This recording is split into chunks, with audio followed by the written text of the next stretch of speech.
So we were talking about understanding that you have an educational model and a philosophy. And one of the things that I think is really important for people who are stepping into the micro school space is to understand that the micro school movement's exploding. And there's going to be a micro school up the street from you, most likely. That was my experience. When I started, I was one of the first micro schools in Flagstaff, and there were only two other micro schools, and they were across town. By the time I had the second year and the third year of my micro school, I think by the third year of my micro school, there were 17 micro schools in Flagstaff, and we're a pretty small town. So that's a lot of micro schools to be sharing space with. And the thing I want people to understand is that being a micro school in and of itself initially may be a draw for people who are interested, but over time, that can't be the thing you rely on. You are going to have to lean into what is unique about your micro school and hone in on what makes your micro school different from the micro school up the street and lean into that, knowing that there will be an audience for what you offer. And I've seen that to be true over and over and over again. I've worked with over 400 guides, and I know that they can be successful even when there's a micro school up the street if they lean into what makes their micro school unique. And that's part of the beauty of micro schooling, is that you can have these very unique experiences. Yeah, absolutely. And I think it's important for us to remember that this shift in education thinking, in thinking about schooling, changes not just the way that families get to operate, but it has to change the way that the schools operate too, right? Families are not coming to your school just because it's where they're assigned to go. They have a choice and they're choosing to come to your micro school. What reason are you giving them to make that choice? Is it proximity? It might very well be, at least initially. But as more and more micro schools open up, maybe yours isn't the closest anymore. Proximity is no longer going to be the determining factor. How else are you going to differentiate your micro school? Is it going to be in the way you teach? Is it going to be in the kinds of activities or supplemental services that you offer? There's dozens of ways to do this, and we'll talk about it. An important thing that I want to bring up early on in this conversation is that dynamism of this environment is not a negative thing. People are going to say, hey, this was great for the time, but now I'm looking for something different. And they're going to leave your micro school. And that's great, because what that means is that they're finding something that is a better fit, which then opens up space in your micro school for someone who thinks that your micro school is the best fit. That dynamic environment of families coming and going year to year can feel difficult. It can be scary. It's a wonderful, wonderful feature of this kind of learning model. But that means that we've got to really come to terms with who we are as a school and then communicate that to our communities effectively. Absolutely. And I think that's one of the cautions I always give people, is not to try to be everything to everybody. Mm-hmm. It is such a alluring thing to do when you're starting out, because you want to put people in your micro school. I know I was in a space initially where I was not even sure if my first micro school could operate. There was a threshold of how many students I needed to get in order to be operational. And while I was trying to meet that threshold, it was very, very alluring to think, I just need a student. Any student will do.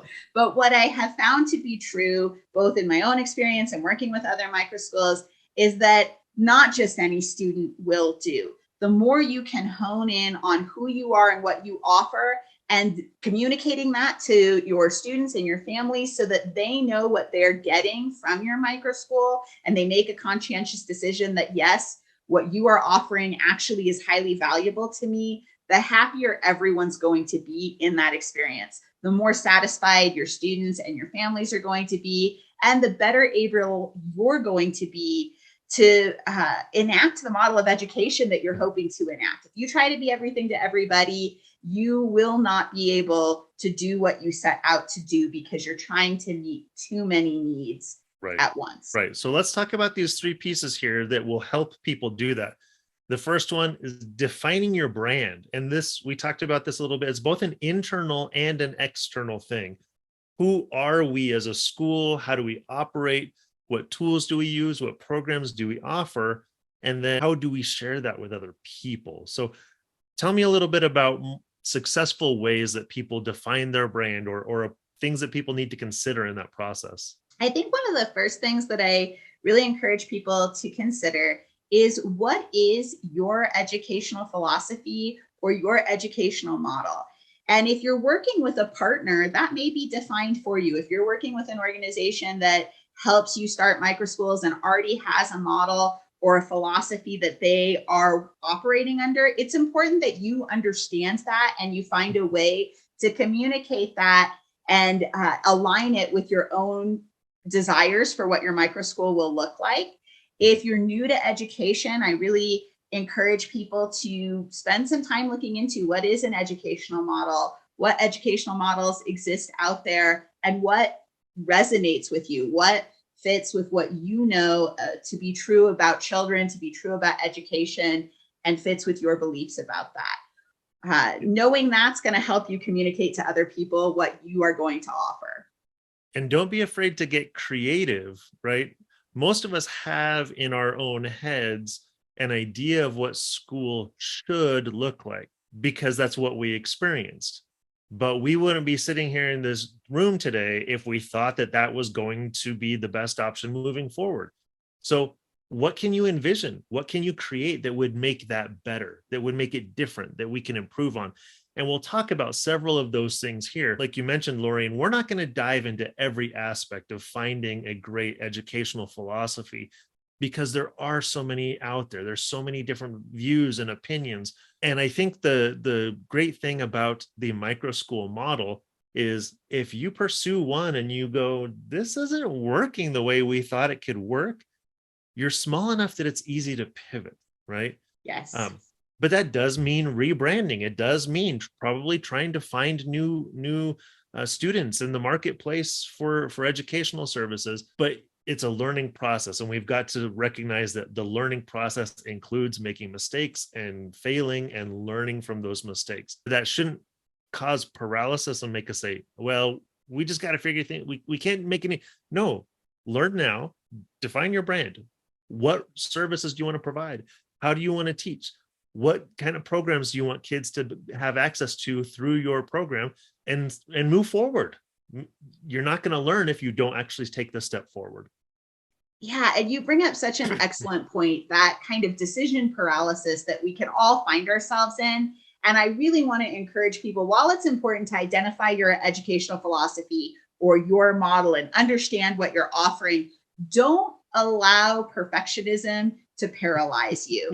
There is that room to adjust and change and grow with your micro school. And in fact, I would say if you don't grow and change with your micro school, there's probably something wrong with the model that you're using, not the educational model, but whatever's happening that's causing you to stagnate is probably not going to serve you in the growth of your micro school. Right. So be willing to try things and get comfortable talking with your audience about kind of the flexible nature of what you're doing, that you are stepping into a movement that is rapidly changing, and you can use that to your advantage. You can tell people, I'm willing to grow and adjust with what we learn about microschooling and be on the cutting edge of this movement to help alleviate some of their fears around what you may not know at this moment. Right, exactly. Especially when it comes to like building school identity. Our experience from the past is, well, you need a school mascot, you need a school color scheme, you need to maybe come up with a school slogan or a catchphrase. And those things are elements of a brand, but they're the more superficial elements of the brand. They'll come later as we talk about how we communicate this. But it's really finding out the things that matter to you. What are the values that you're going to instill in students? And it's not so much about just getting a fancy logo or anything like that. Establishing your core values and communicating your core values figuring out what best practices are going to revolve around learning and communicating those in an education space, that's your brand. And that's going to be far more powerful than any kind of logo that you can slap on a shirt for Spirit Fridays. Absolutely. And I think I'm glad you brought that up, because I think it's easy for people to misinterpret defining your brand as kind of that external advertising capacity that you certainly will use, but isn't about who you are, what your identity is as a school, and what your mission is for the children and the families that you hope to serve. Now, when we talk about identifying our demographics, like now this kind of feels like we're selling potato chips. It does, but I think it is kind of analogous to selling something. Identifying your demographic can feel very salesy and is kind of analogous to selling potato chips or something. But I think that it is relevant, because the more we figure out who our audience is, who we are hoping to attract to our micro school, the better able we're going to be to reach those people. We talked earlier about really knowing who you are and trusting that there are going to be students and families who are looking for what you're offering. Part of trusting that is knowing that you'll be able to find them. And the path to finding them is going to be really understanding who they are, what they're looking for, and where you might find them. What spaces are they currently existing in so that you can reach them?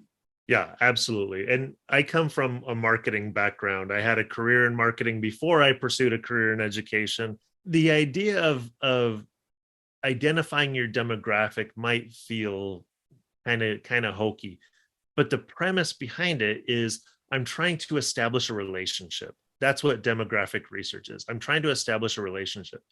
In the micro school space, where you're working with, anywhere from 5 to 50 or more families, you have the ability to establish those relationships once you know where to find those people, right?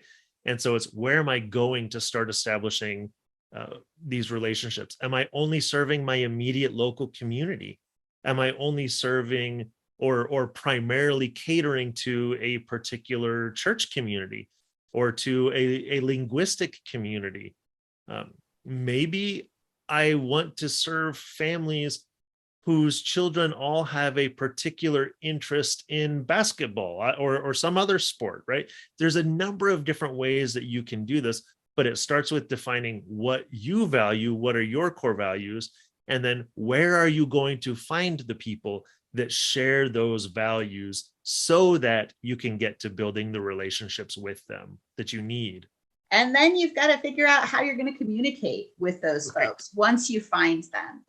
And I know early on when you and I started our micro schools, Tom, there really wasn't even a vocabulary yet for a lot of what was happening in the micro school movement. I dare say it wasn't even a movement yet.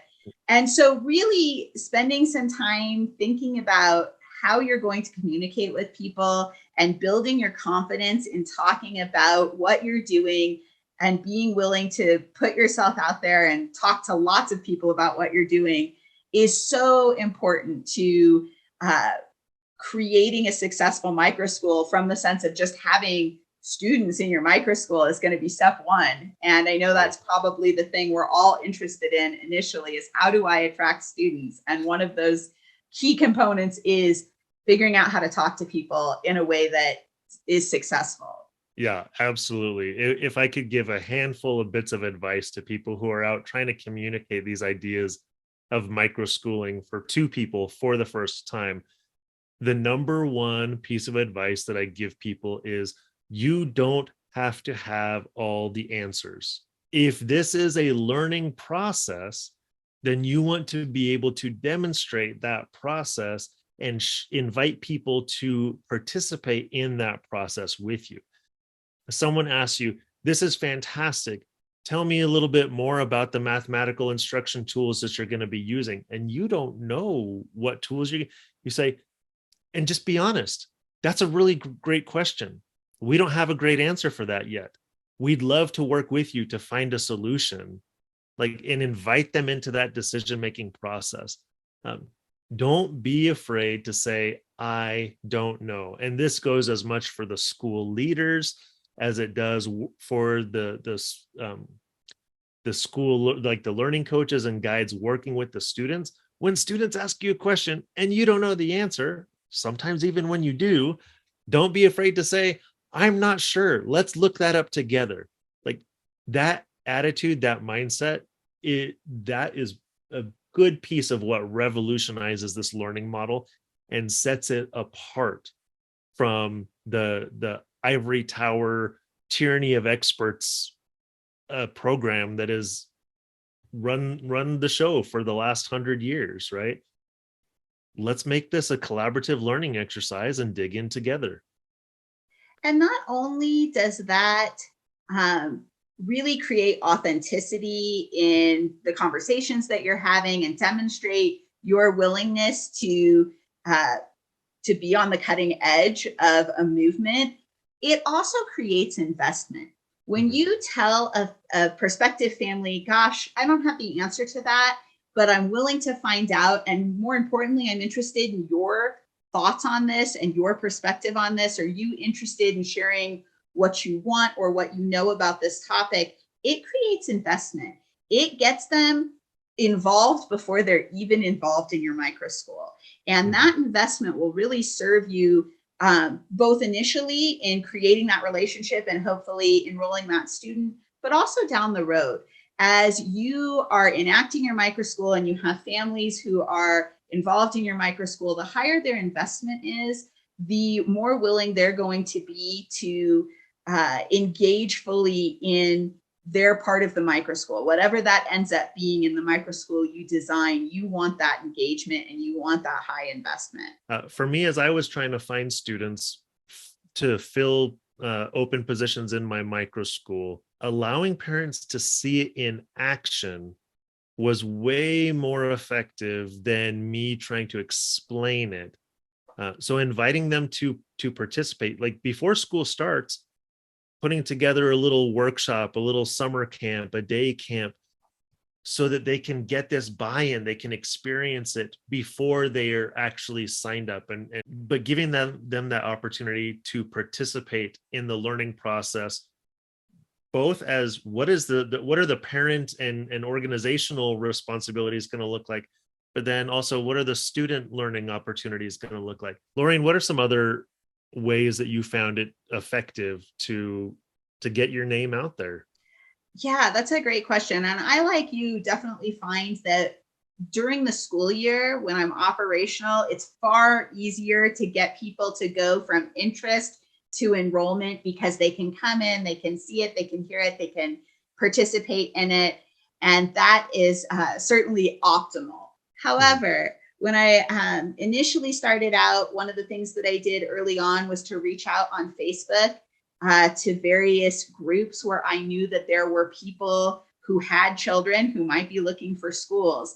And the earlier you can do that in the calendar year, the better.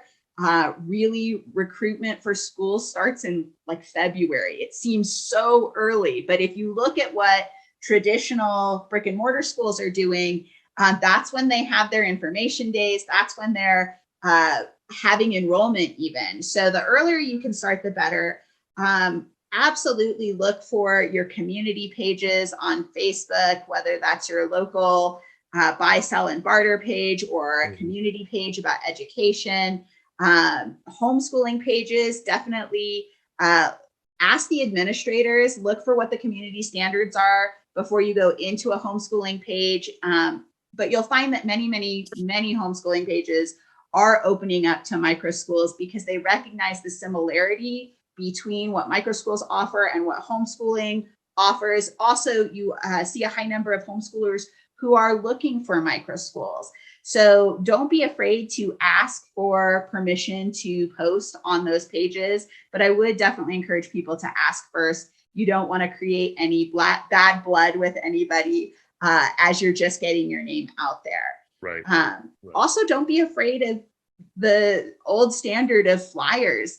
I went to my local Bookman's, I went to the library, and I put up flyers with little tear off pieces of paper. I found that most people didn't actually tear off. They took a photo of my flyer and shared it with their friends. I've had people come to me and say, hey, my friend took a picture of your flyer and sent it to me because they knew that I was looking for something different.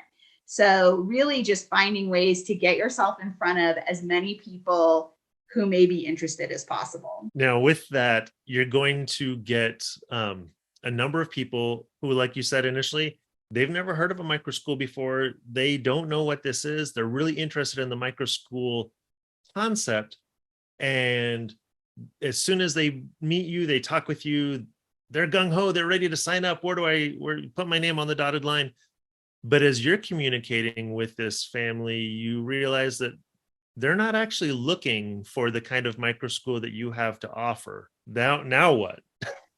This is such a great point. And one thing that I really encourage everyone to consider is to become a resource on education in your community. Yeah. The more that I know about the different options available, the more I'm able to offer that information to other people.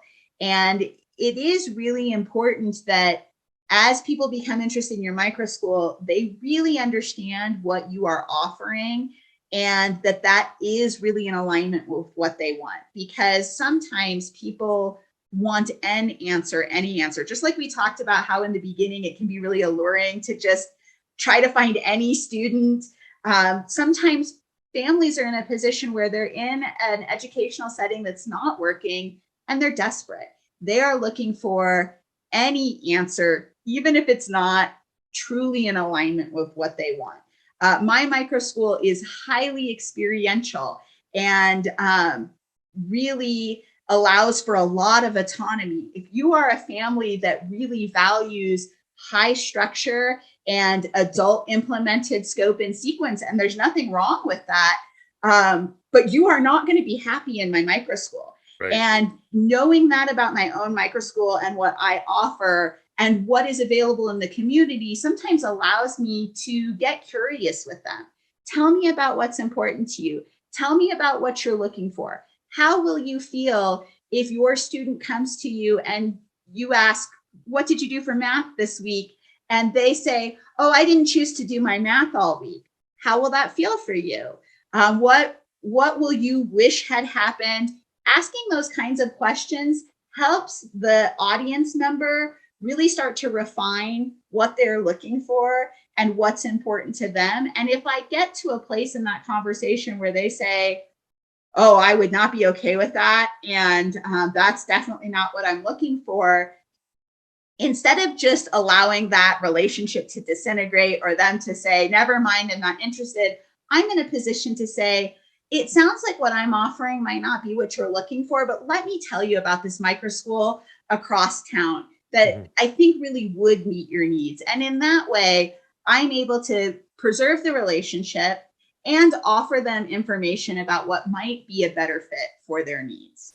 Absolutely. And it helps you build relationships with the other micro school operators within your community, which you and I both know that is an invaluable resource. You cannot buy that. And I love the way that you talked about almost interviewing the prospective families, because this really is building a relationship. This is where we're really differentiating. People are not buying potato chips from you, right? The deciding factor is not whether it's wavy or has ridges or whether you call it one or the other. This is their child.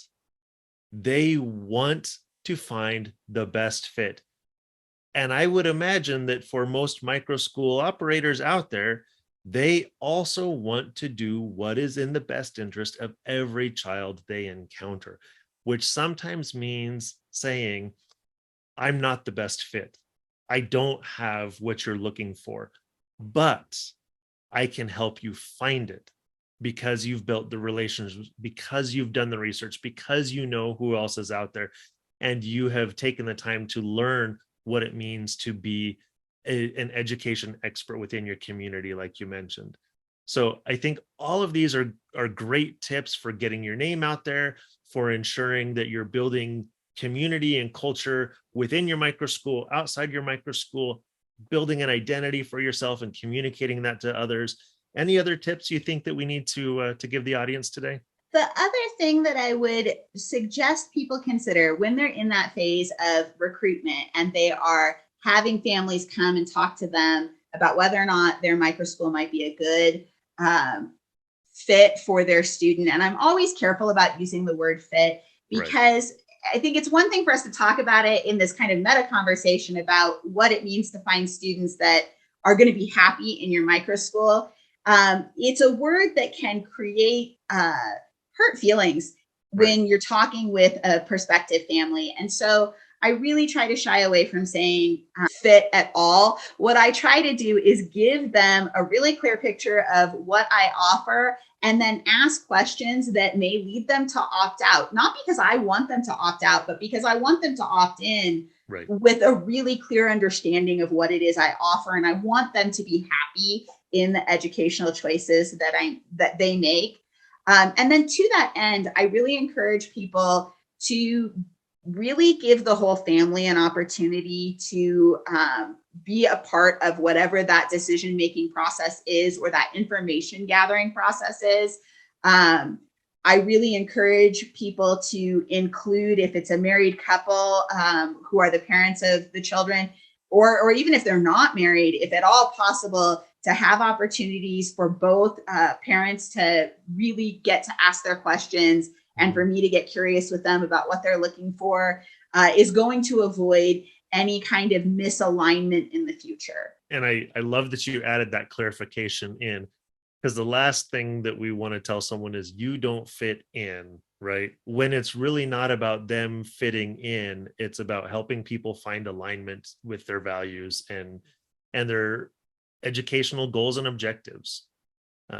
So yeah, making sure there's a whole family conversation. I think that's fantastic. Know that in the course of operating a microschool, you will never be finished refining and learning more about every aspect of your microschool. And that includes your brand and identifying who your audience is and how to best communicate with your audience. Know that that will continue to evolve even when you're 2 years in, 5 years in. You'll still be learning and refining that process. Absolutely.